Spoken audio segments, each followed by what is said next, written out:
The reason why you're not converting at the rate that you should be is because you're missing this one psychological trigger that once you implement inside of your podcast interviews is going to allow you to predictably turn viewers and listeners into clients. And this one psychological trigger is the reason why our client Jason was able to add 80 to 100 grand per month in reoccurring revenue to his business from his podcast. And the same reason why Heather was able to make 63 grand from her very first podcast. It all boils down to this one psychological trigger.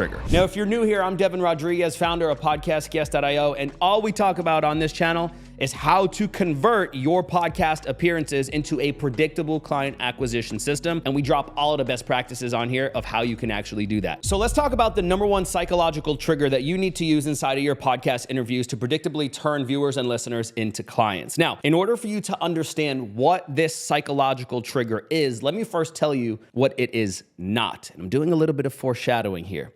See, what most people do when they go on podcast is they go on and they answer the host questions and they think it's all about being charismatic and they talk about their product or their service and how much great results they've gotten for people and all of the things that they've accomplished, and they tell their life story. And what ends up happening is they get exposure, but that exposure that they get never converts into clients. And the reason why is because that is what everybody else does. See, when you show up and you think it's just about being charismatic and having the energy and telling your story, in other words, there's no differentiation. And ultimately what ends up happening is you go on tons of podcasts, but you get no results, and you end up on a call with me saying, Devin, I don't think that podcasts work, but in reality they do. But you have not been leveraging the one psychological trigger that makes all of the difference. And that trigger is what we call contrast. Now, what I mean when I say contrast is this. Before we even get into that, you need to understand and adopt the mindset that when you're on a podcast, you're not there to merely just talk or to communicate or to tell your story. The foundational element of your podcast appearance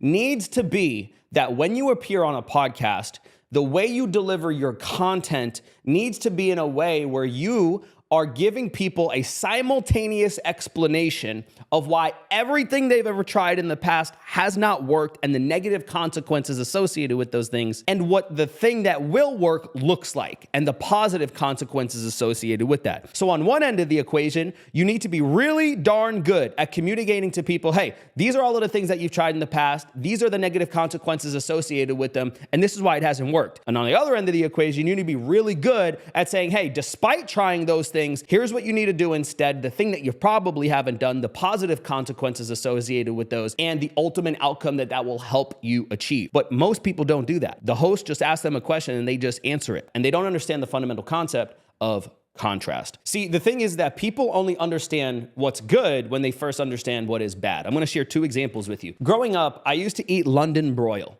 My family used to cook it. My mom used to make it. She used to throw it in the oven. And I remember when my mom used to make that London broil, I was as happy as you could ever imagine. I was like, yes, I'm going to have this delicious steak. Now I look back and I absolutely hate London broil because it's tough.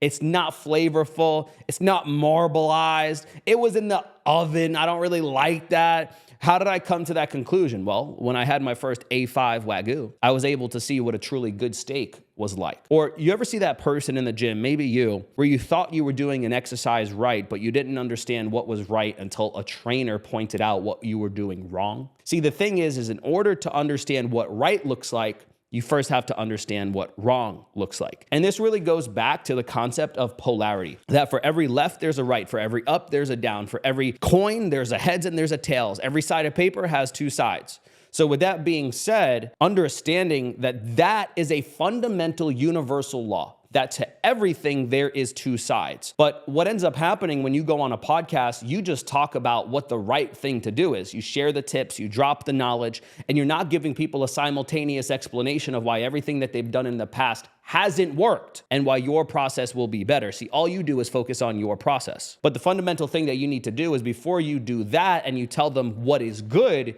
you first need to articulate what has not worked. Because when you articulate to people the things that they've tried in the past that hasn't worked, they come to see themselves in what you are communicating. They come to see you as the one person that understands them at a level that very few people, if any people, ever have. And that's the thing. Most people, when they appear as a guest on podcasts, spend their time talking to the audience, trying to get the audience to understand them. But what you need to do is spend your time trying to get the audience to understand that you understand them. Because that's what people want. That's what people buy from. They buy from the person that ultimately makes them feel the most understood. And the number one way you could do that is by applying the contrast principle. Now, there's 4 psychological reasons why contrast works so well on podcast. Now, before we get to that though, I want you, as we go through the rest of this video, I want you to think of contrast as being able to delineate between these are the bad guys and here's what they do and why it doesn't work. Here's the good guys. Here's what this side does, why it does work, and the positive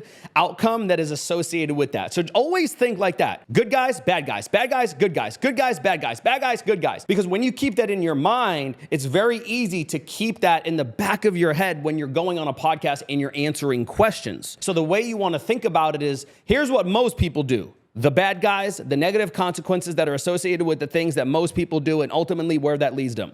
Now, here's what we do, or here's the thing I recommend you do. Here's the thing that does work, the positive benefits that come from it, and the ultimate outcome that it's going to help that person achieve. So with that being said, the 4 psychological points that contrast hits on is, number 1, it gets somebody to go somewhere in themselves that they don't typically go by themselves. What I mean by that is there's people out there that have tried so many different things in the past that they thought were going to work, but didn't work. And they don't take the time to really analyze why those things haven't worked. They just come to the conclusion that, I guess these things just don't work.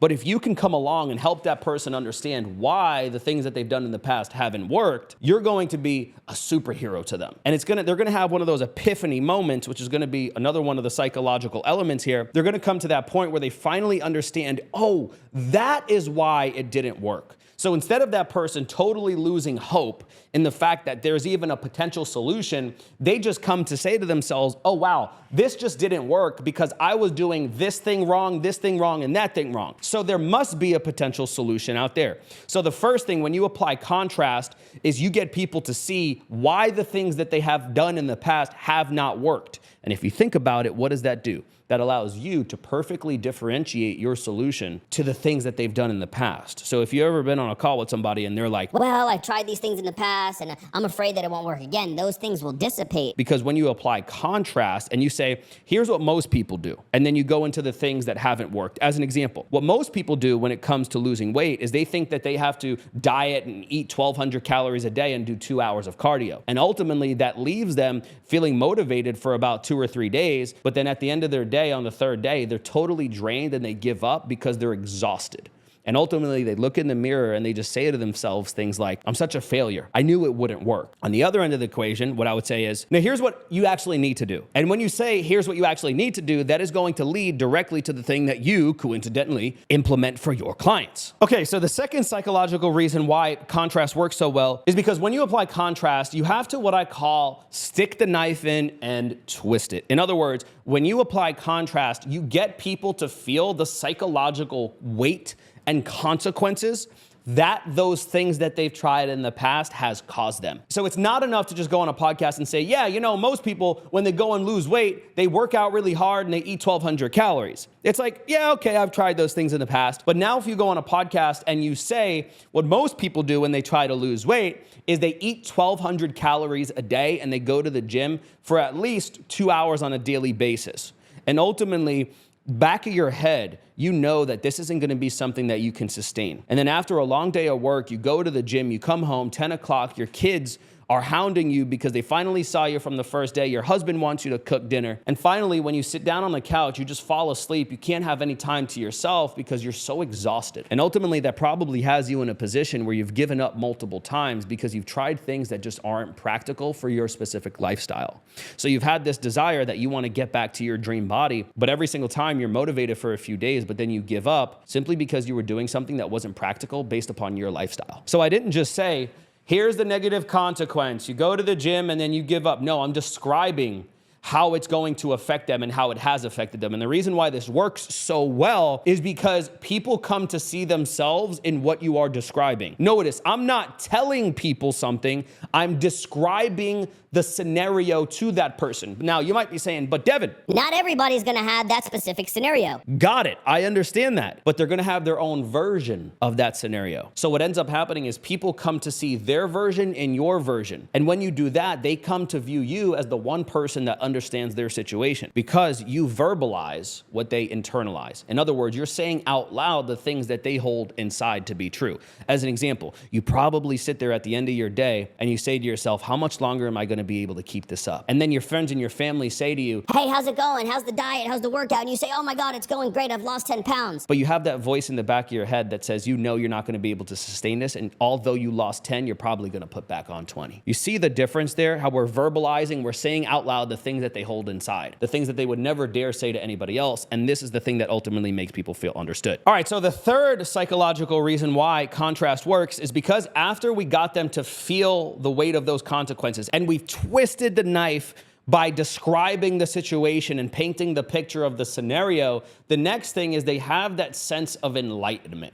And this is where they understand, okay, you have clearly articulated to me, this is what I've done in the past, this is why it hasn't worked, these are the negative consequences, both practically and also psychologically that it's had on me and my life. Now I know that there's a better way. There has to be a way there. There has to be something. Well, if this hasn't worked, there has to be something that does work. So it opens people up to possibilities. And this is a big thing because there's so many people in today's world that suffer from what I call possibility blindness. In other words, the things that they've done in the past have blinded them from the opportunities that they can have in the future. So if you can come along and paint the picture of the things that they've done in the past and say, these are the things that you've done in the past, here's why it hasn't worked, but there's actually a way that this can work for you. And then you transition to the next part, which is going to be, this is the thing that actually does work. So with that being said, now people come to the understanding of why the thing I've done in the past hasn't worked, the negative consequences that it's had on my life. And number three, they've come to the realization that, okay, despite those things not working, there has to be something that will work for me. So then finally, the fourth psychological component here is that now that they've been enlightened to the fact that, okay, there has to be a possible solution here, this is where you position what you do as the solution for that person. But it's very important here. What you're not doing on a podcast is like, You need to do my way because this is the thing that's going to get you results. you'll sound like a weirdo. Don't do that. So let me show you what an example of this would look like. Let's say a podcast host asked you, okay, well, what's your specific methodology when it comes to growing a business or generating more leads? Well, before I tell you what I do in our business to help our clients generate more leads, look what I just did there. I didn't just jump directly into answering their question. I said, okay, in other words, before I tell you what we do to help our clients generate leads, first let me describe what most people do when it comes to lead generation. The first thing that most people try is that they try cold outreach. They send a bunch of DMs and they do cold email, and those things can work because they're free and they can be very targeted. Pause, time out. Notice what I didn't do. I did not just say cold outreach does not work because of XYZ reason. See, I learned this from a mentor of mine, Myron Golden. This is a few years ago. He said something along the lines to me. He said, Devin, listen, when you're describing the things that haven't worked, you also need to point out the positives of those things as well. Because when you only point out the negatives, people don't believe you because there's inevitably two sides to every coin. Every positive, there's a negative. Every negative, there's a positive. So if you just go on a podcast and you just talk about what's bad about everything that they've tried in the past, they're not going to believe you because you're not pointing out any of the things that were good. So what I would do when I'm on a podcast is I'll say, first thing most people do is they rely on cold outreach. They do cold email. They do LinkedIn outreach, they do XYZ. Now, those things are really good because they're free and they're super targeted. But on the other end of the equation, people are super burned out by those things. How many people are showing up in their DMs every single day? But not only that, now Mark Zuckerberg actually makes it quite literally impossible for people to see your DMs because they end up in the request folder that people barely ever check. But with that being said, it's also extremely hard to scale. You're going to have to build out a huge team. And what ends up happening is you spend hours of your time doing all of this cold outreach for such a low response rate because people aren't even seeing your messages in the first place. Okay? Boom. First thing. Bam.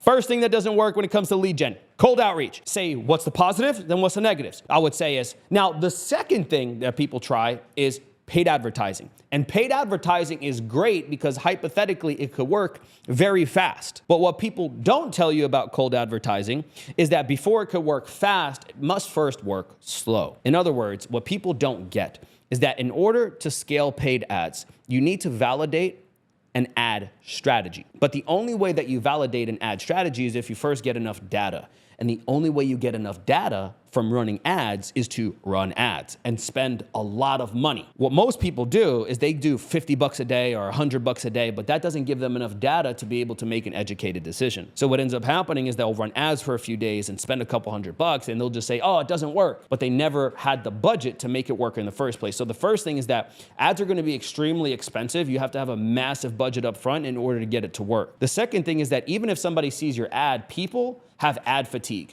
People are burned out from seeing everybody's ad. People do not know who to believe. And that's typically why it tends to attract very low trust leads that even if they do show up, they say things like, what is this call again? And inevitably it just leads to your sales team dealing with objection after objection after objection. And you as the business owner probably end up saying, is it the leads? Is it the ads? Is it the sales team? What is it? So you get the point of what I'm doing here.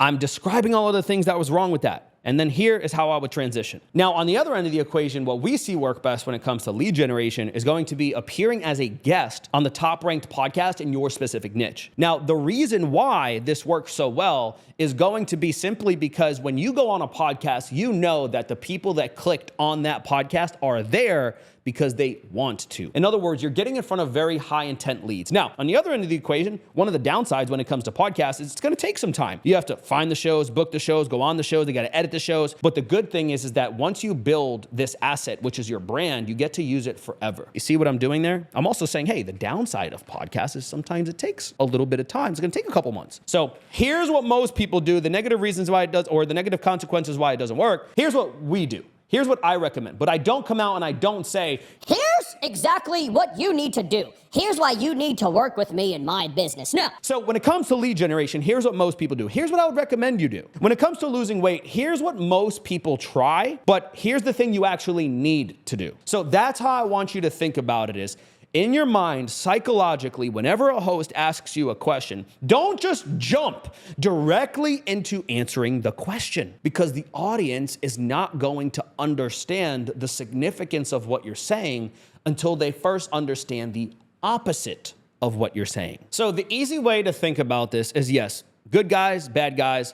But remember, whenever you're being asked a question, how I want you to think about it is, okay, what do most people do? How do most people think about this? What are the things that most people try? So let's say you're someone that helps people invest in the stock market and the host says something along the lines of, well, what are the things that people need to do in order to become a profitable trader? So what I would say is, before I tell you what are the right things to do when it comes to being a profitable trader, let me first speak to the person that probably has tried a bunch of things in the past and it hasn't worked. You've probably done this thing, that thing, and that thing.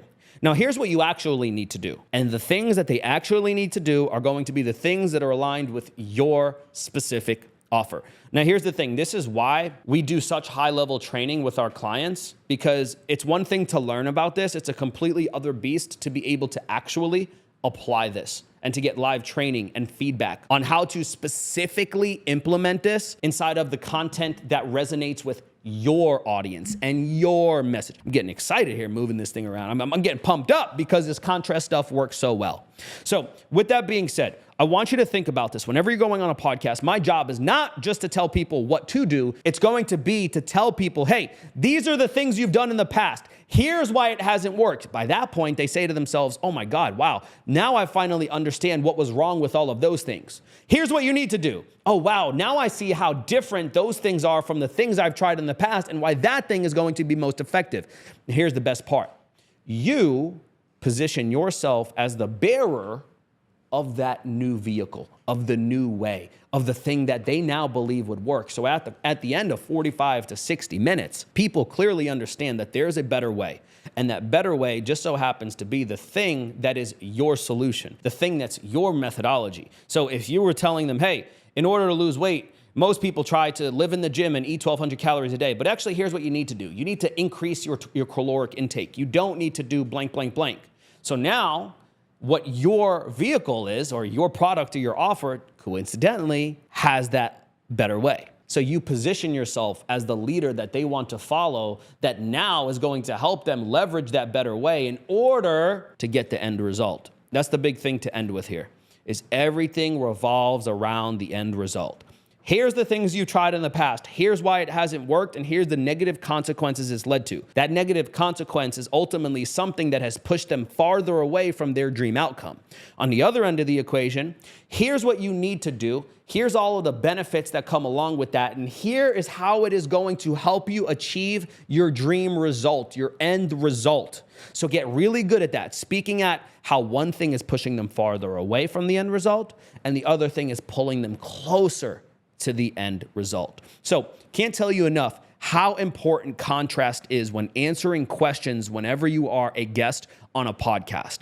It is the most fundamental principle that you can do to get people to differentiate you and what you do from everything else that they've ever tried, so you can completely eliminate the whole comparison bias and I've done this thing in the past. Use contrast, practice it on podcasts, and you'll begin to see that you immediately start speaking to people that view you as the specific solution to their specific problem.